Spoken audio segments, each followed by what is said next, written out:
একবার দুটি খরগোশ জঙ্গলের ভেতরে দৌড়তে দৌড়তে হঠাৎই একটি গর্তের মধ্যে পড়ে যায়।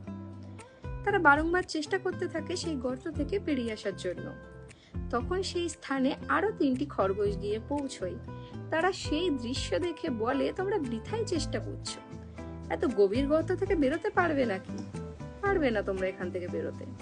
কিন্তু খরগোশ দুটি ক্রমাগত চেষ্টা চালিয়ে যেতে থাকে বেরিয়ে আসার জন্য। এবং একটি পর্যায়ে একটি খরগোশ ক্লান্ত হয়ে হার স্বীকার করে চুপচাপ বসে যায়। কিন্তু অপর খরগোশটি ক্রমাগত চেষ্টা চালিয়ে যেতে যেতে একটি পর্যায়ে সে ওপরে এসে পৌঁছে যায়। তখন বাকি খরগোশগুলি তার সাথে কথা বলতে গিয়ে বুঝতে পারে এই খরগোশটি কানে কালা। তারা যখন তাকে নিরুৎসাহ করছিল, বারবার বলছিল পারবে না, সে উল্টে বুঝেছে তাকে উৎসাহ দিচ্ছে, বেরিয়ে আসার জন্য চেষ্টা করতে বলছে। অর্থাৎ আপনার বারংবার বলা একটি কথা সামনের ব্যক্তিকে কিন্তু গভীরভাবে প্রভাবিত